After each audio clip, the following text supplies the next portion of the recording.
तस्स भगवतो अरहतो सम्मा संबुद्धस्स। नमो तस्स भगवतो अरहतो सम्मा संबुद्धस्स।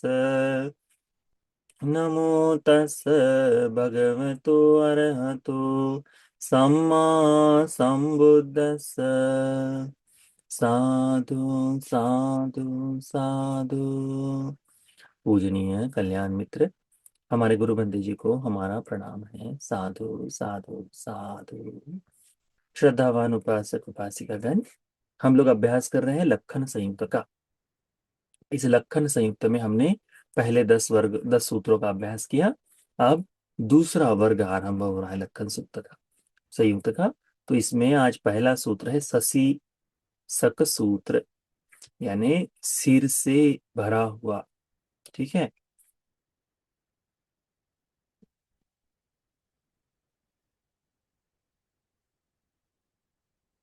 तो यह सूत्र भगवान बुद्ध जी लक्खन महंती जी को पूर्ण रूप से उपदेशित करते हैं। एवं में सुतंग, कैसा मैंने सुना है, एकं समयं भगवा राजगहे विहरति वेलुवने कलांदक निवापे। एक समय भगवान बुद्ध जी राजगृह में विराजमान थे, कलांदक निवाप में। तब भगवान बुद्ध जी ने भिक्षुओं को आमंत्रित किया, तो उसमें लक्खन भिक्षु समेत सभी भिक्षुगण वहां उपस्थित थे। भगवान बुद्ध जी ने बताया कि एक समय जब मैं गिज्जकूट पर्वत से उतर रहा था, ठीक है, तब मैंने एक ऐसे सत्व को देखा जो संपूर्णता अदस्सं पुरीसं गूथ कूपे ससीसकं निमुग्गं। कहते हैं कि पूर्णतः अशुचि के अशुचि से भरे हुए गड्ढे में पूरे सर से लेकर डूबा था, उठ रहा था, अंदर जाता था, ऊपर आता था।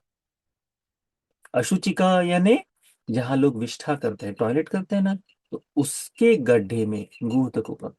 तो यदि आ, आप लोगों को कोई चित्रित करना हो तो आप लोग उसको देख सकते हैं। एक बहुत पुरानी 2000 के आसपास एक मूवी आई थी, उसमें एक बच्चे का रोल था।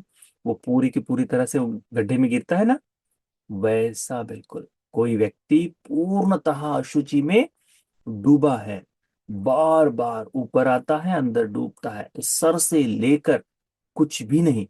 तो ऐसा व्यक्ति मैंने देखा करके भगवान बुद्ध जी बताते हैं।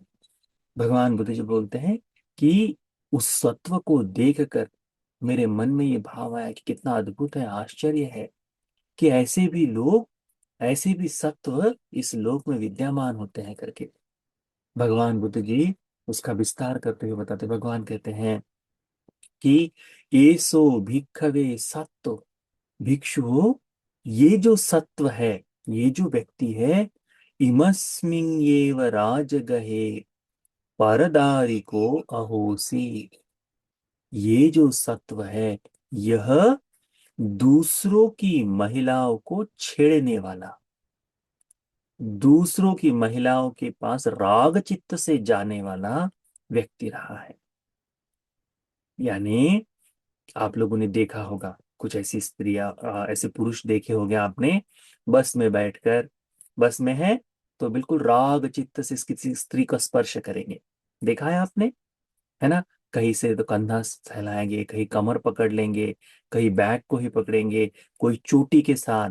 तो वो राग चित्त से, अकुशल वाले चित्त से उस तरह का काम करते हैं, जानते हुए कि ये किसी की स्त्री है, आ, ये किसी की, या किसी के द्वारा रक्षित है, ये मंगेतर है ना। इस तरह से जानते हुए कि माँ द्वारा, पिता द्वारा, भाई द्वारा, परिवार द्वारा सुरक्षित जो स्त्री है, उसके प्रति इस तरह से मन में पूर्णतः राग भर के उस राग चित्त से उसे छेड़ते हैं।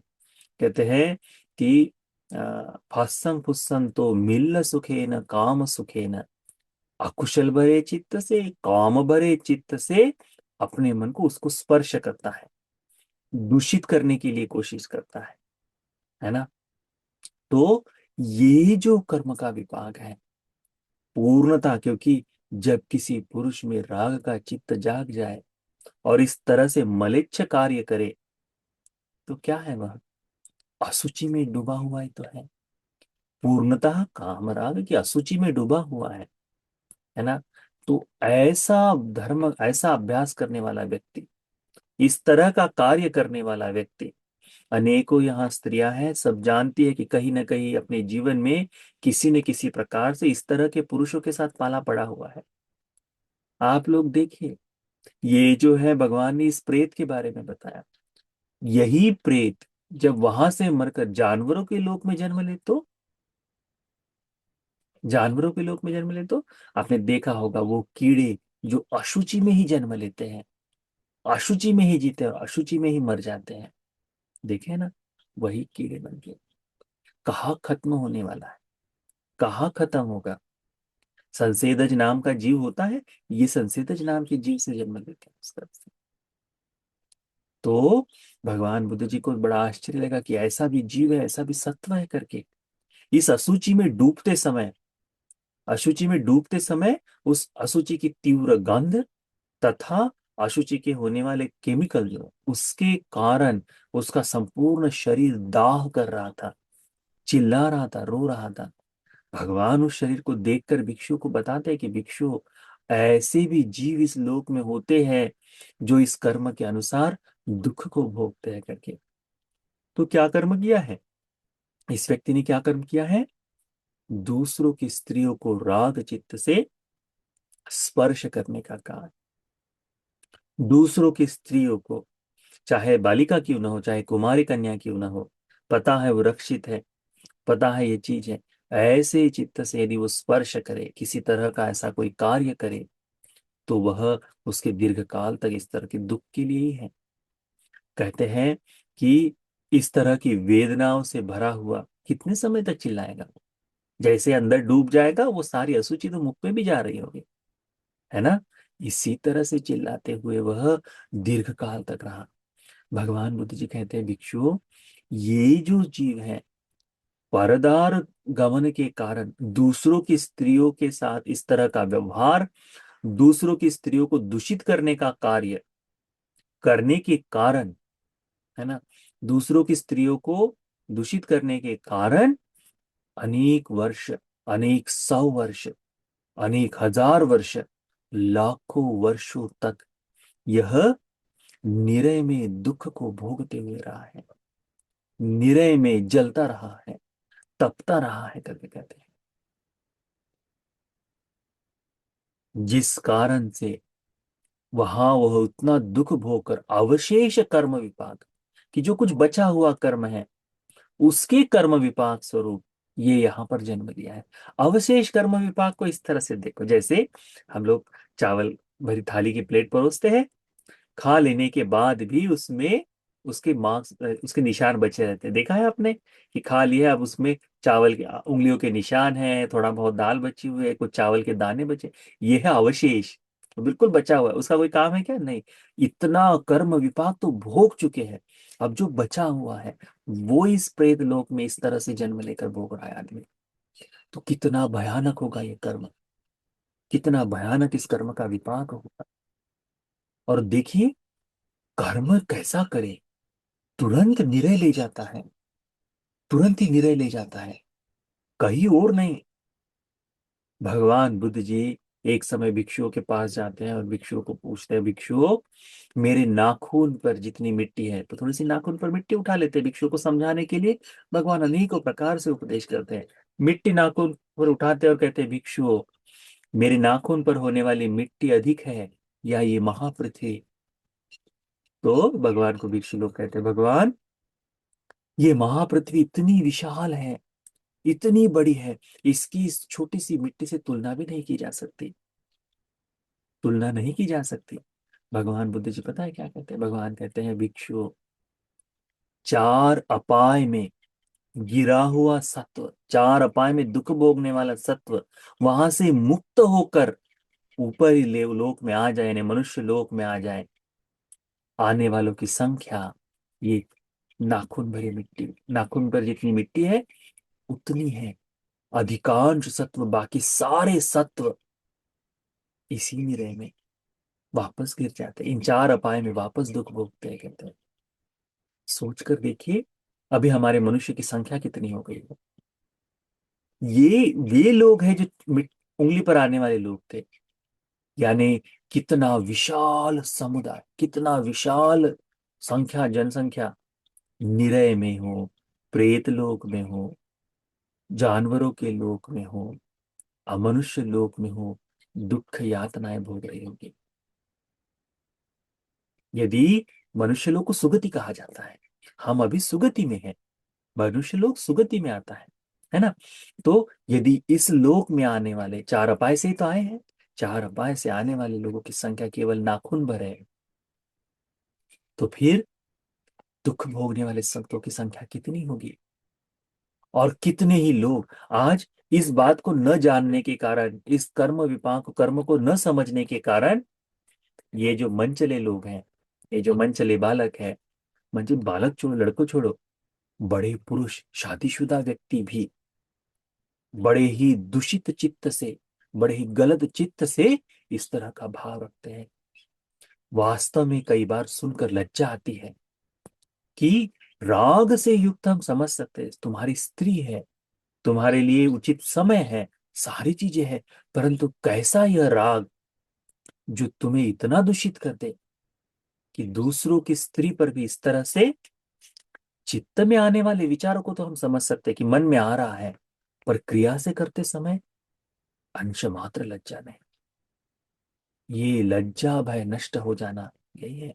जहां स्त्री सुरक्षित नहीं होती, वहां उस संपूर्ण समुदाय की हानि होती है करके कहा है ना। हमने लिच्छवी सूत्र में देखा है, हम सारंद सूत्र में देखा है ना, हमने वत्साकार सूत्र में देखा है ना। उसमें कहा है कि स्त्रियों की जब तक सुरक्षा होगी, सम्मान होगा, वहां तक उनकी उन्नति होगी, अभिवृद्धि होगी। अभी जहां ये सब स्त्रियों का सम्मान नहीं, वह नहीं हो सकता। इसीलिए हमें धर्म को अच्छी तरह से जानते हुए अपने आप मन में अकुशल राग का चित्त जागे, हम समझ सकते हैं, परंतु उस राग से अभिभूत होकर किसी भी ऐसी स्त्री के साथ कि जो अ, हमारी ना हो, यानी स्वयं की पत्नी ना हो, है ना, हमारे लिए आई हुई ना हो, यानी एंगेजमेंट ना हुई हो, ऐसे किसी भी स्त्री के साथ किसी भी तरह से गलत विचार करते समय 10 बार सोच लेना कि मुझे अवशेष यानी बचे हुए कर्म विपाक स्वरूप नाली का कीड़ा बनना पड़ेगा करके। नाली तो है, अशुचि तो है, गंदगी में तो है, वहां पर बनना पड़ेगा, तो मैं तैयार हूं। तभी तो भगवान ये बात बताते हैं, हमको ये अच्छी तरह से समझनी चाहिए। कर्म का विपाक बड़ा अद्भुत होता है, कर्म बड़ा अद्भुत है। ये बुद्ध का ज्ञान जो है, भगवान को जो बोध हुआ है, ये बुद्ध का ज्ञान उससे भी बड़ा। यदि बुद्ध ये बात न बताए तो हम कैसे कर्मों को समझ पाएंगे, हम कैसे कर्म विपाक को समझ पाएंगे, है ना। यदि हमको कोई कह भी दे कि कर्म ऐसा हुआ है, तो लोग सोल्यूशन निकाल लेते, एक काम करो, फिर जाओ गंगा जी नहा लो, तुम्हारी अशुचि दूर हो जाएगी। कैसे संभव है? किए हुए कर्म का विपाक जल से धो लेना कैसे संभव है? संभव नहीं। दान आदि करके अपने कर्मों का विपाक धो दो, पूजा होम हवन यज्ञ आदि करके कर्म का विपाक धो दो, कैसे संभव है? जो निरय ले जाने वाला कर्म है, नहाने में से दूर हो जाए तो सभी लोग, है ना। इसीलिए ध्यान में रखो कि ये कर्म का विपाक बड़ा ही बलवान होता है, और ये फल दिए बगैर समाप्त नहीं होता। इसीलिए विशेष करके पुरुषों के लिए है ये सूत्र। तो पुरुषों ने अपने चित्त में आने वाले राग के भाव को हम समझ सकते हैं, परंतु राग से अभिभूत होकर, क्योंकि राग जागने के लिए उम्र का कोई ये नहीं होता, ठीक है। 40 साल, 50 साल, 60 साल, 70 साल के आदमी में भी राग का चित्त वैसा ही होता है। शरीर अलग हो जाए, परंतु राग का चित्त होता ही है। तो राग चित्त से किसी अन्य स्त्री के प्रति इस तरह का कोई भाव न रखे, तो ही हमारे लिए ठीक है, तो ही उम्मीद कर सकते हैं कि हम इस मनुष्य लोक से सुगति चले जाएंगे करके। तो उसके लिए प्रतिबद्ध हो जाए। अब तक जो गलतियां हो गई उसको जान ले, अब तक जो गलतियां हो गई उसे छोड़ दे, और आज से मैंने बुद्ध की ये वाणी सुनी, मैं एक काम नहीं करूंगा, ऐसा अधिष्ठान लेकर अपना उर्वरित जीवन जिए, बचा हुआ जीवन जिए, लाभ ही होगा। ठीक है। तो यह शशि शशि शक सूक्त हम सभी को कर्म के इस विपाक को अच्छी तरह से समझने के लिए, जानने के लिए, धर्म बोध के लिए उपकारी हो जाए। साधु साधु साधु।